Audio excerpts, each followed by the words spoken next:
मैं विवेक एक बार फिर से अपने YouTube channel stock trading technique पर आपका हार्दिक स्वागत करता हूं। दोस्तों, आज निफ्टी की एक्सपायरी थी, वीकली एक्सपायरी, और इसके अंदर निफ्टी केवल एक छोटे से सीमित से दायरे के अंदर ही ट्रेड करता रहा, जबकि मैं उम्मीद करके चल रहा था कि तकरीबन नेगेटिव साइड पर भी 150 पॉइंट की गिरावट आनी चाहिए। ऐसा कुछ हुआ नहीं, केवल 40 पॉइंट के आसपास तक हम नेगेटिव साइड पर गए और लास्ट के आधे घंटे में नहीं, 20 मिनट के अंदर एक शार्प रिकवरी भी दिखी, तकरीबन 70 पॉइंट के आसपास की नीचे के लेवल से, और ठीक ठाक 40-45 पॉइंट के आसपास की हमने पॉजिटिव साइड पर क्लोज दिया। अब हम नए वीक के अंदर ट्रेड करेंगे कल, और क्या पॉसिबिलिटीज दिख सकती हैं निफ्टी, बैंक निफ्टी और कुछ फाइनेंशियल सेक्टर्स के स्टॉक्स के अंदर। देखिए, अगर सबसे पहले हम रिलायंस इंडस्ट्रीज के ऊपर बात करें तो आज फिर से इसमें थोड़ी सी तेजी रही, जबकि ज़्यादातर 2-2:30 बजे तक तो ये स्टॉक बिल्कुल फ्लैट ट्रेड कर रहा था, और लास्ट के जो 15-20 मिनट थे उसके अंदर एक तकरीबन 18 पॉइंट्स के एक आसपास की तेजी दिखी और हायर साइड पर क्लोजिंग आई है।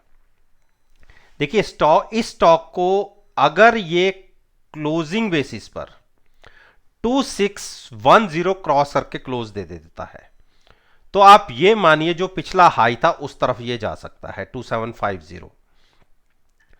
इसके लिए बड़ी रेजिस्टेंस 2600 रहेगी, ऊपर की तरफ 60 पॉइंट्स, और नीचे जो बड़ी सपोर्ट है वो 2470 की है। यानी हम बिल्कुल मिड में खड़े हैं। तो आपको करना क्या है?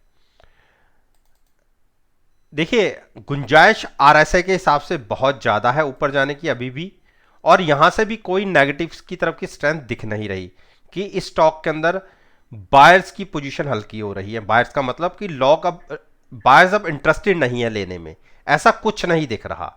तो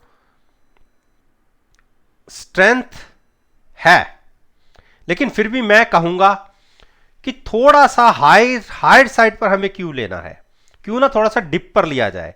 मेरे हिसाब से 2440 2400 के आसपास किसी डिप में मिले तो वहां पर रिस्क रिवॉर्ड रेशो फेवरेबल हो जाएगा। यहां पर थोड़ा सा अवॉइड करेंगे।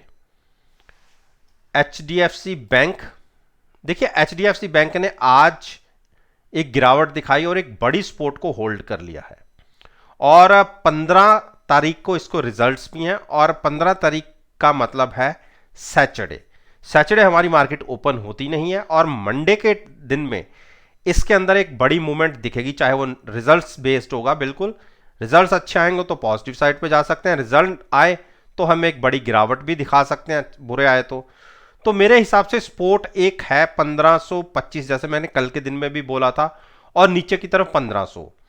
लगता नहीं है कि गिरावट में 1500 ब्रेक करेगा, लेकिन अगर रिजल्ट्स में कुछ अच्छा नहीं दिखा तो इंपैक्ट एक बड़ा नीचे की तरफ का आ सकता है। और आज बहुत ज्यादा बड़े वॉल्यूम्स के साथ इसने नेगेटिव साइड पर क्लोजिंग दिखाई है। आप देखिए, नॉर्मल से दुगने वॉल्यूम्स है, और यहां से भी एक बेरिश क्रॉसओवर की पॉसिबिलिटी बन रही है। तो अभी फिलहाल लॉन्ग करके ट्रेड मत करिएगा। एक बड़ी स्पोर्ट ब्रेक हुई है, एक भी क्यों, दो बड़ी स्पोर्ट ब्रेक हुई हैं, तो नजर रखिए 1525-20 पर और नीचे की तरफ 1500 पर। दोनों ब्रेक होते हैं तो बिल्कुल नहीं खरीदना, फिर तो फिर से 1460 या उस तरफ हम गिर सकते हैं।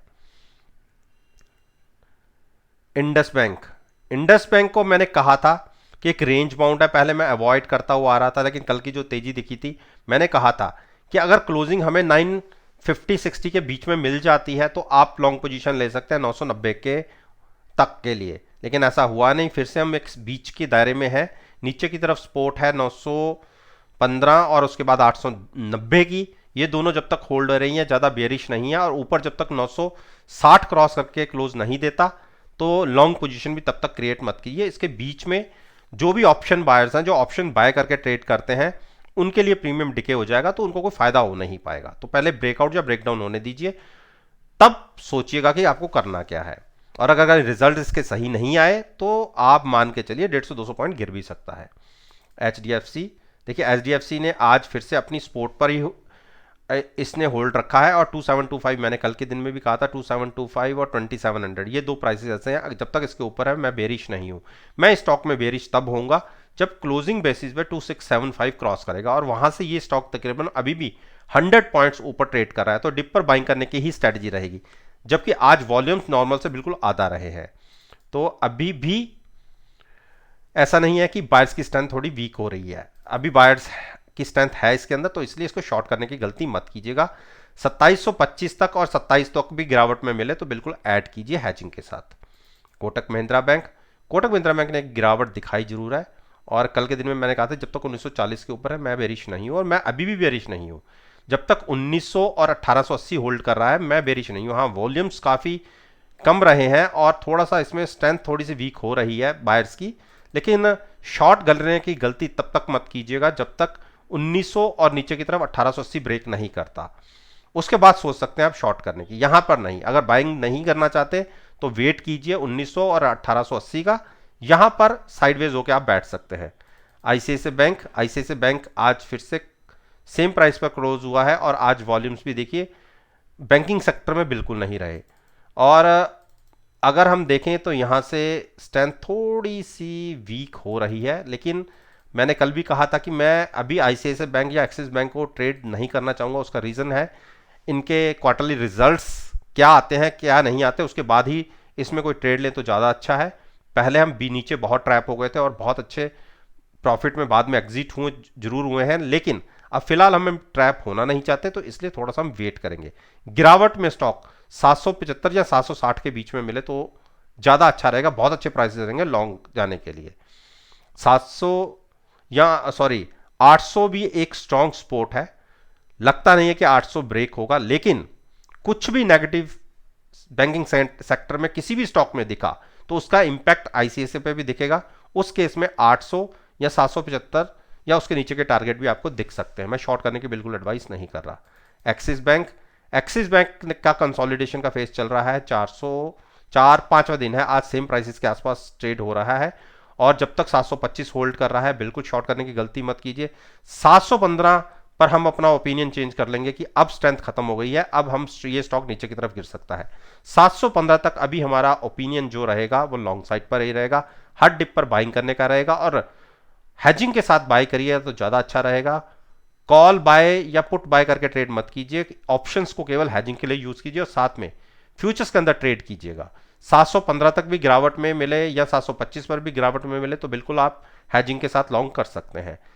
आज मूवमेंट बड़ी होने का रीजन यह है कि आप देखिए, ना होने का रीजन यह है कि आप वॉल्यूम्स पिछले 4 दिन से देखिए नॉर्मल से बिल्कुल आधे हैं। एसबीआई 512-15 के आसपास ट्रेड कर रहा है, और अभी इसमें भी आप देखिए वॉल्यूम्स हाफ है। तो बैंकिंग सेक्टर में आज मूवमेंट इसीलिए नहीं दिखी बैंक निफ्टी में, क्योंकि वॉल्यूम्स ही नहीं थे स्टॉक स्पेसिफिक।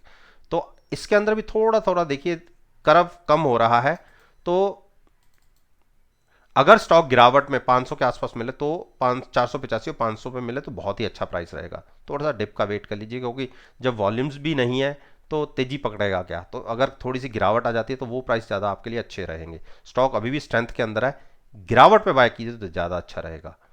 अब आते हैं हम निफ्टी के ऊपर। देखिए निफ्टी ने, अब आप पहले इसके वॉल्यूम्स पे नज़र रखिए। देखिए नॉर्मल में 20% वॉल्यूम्स कम है, तो इसीलिए कोई बहुत बड़ी मूवमेंट निफ्टी के अंदर नहीं दिखी। अगर आप यहां पर देखेंगे तो थोड़ी थोड़ी सी स्ट्रेंथ कम हो रही है, तो मैं कोई ऐसी बड़ी मूव फिलहाल बैंक निफ्टी के अंदर नहीं देख रहा, और मेरे हिसाब से जिसके पास भी लॉन्ग पोजीशंस हैं वो एक बार एग्जिट कर ले तो ज़्यादा अच्छा रहेगा। नीचे से हमने बहुत ज़बरदस्त रैली देखी है, तकरीबन 1700 पॉइंट या 1800 पॉइंट मान के चलिए, हाँ 1800-1900 पॉइंट के आसपास की रैली हम देख चुके हैं, तो थोड़ी गिरावट इसमें बनती है। मेरे हिसाब से आज की क्लोजिंग के हिसाब से अगर मैं मानूं तो 17950 तक एक बार स्टॉक इंडेक्स आना चाहिए, और क्योंकि हेल्दी करेक्शन होती है एक बड़ी मूव के बाद, और जब से इसने एक रैली शुरू की है एक भी करेक्शन बड़ी नहीं दिखाई। तो आरएसआई भी अगर देखें तो 70 के आसपास ट्रेड कर रहा है।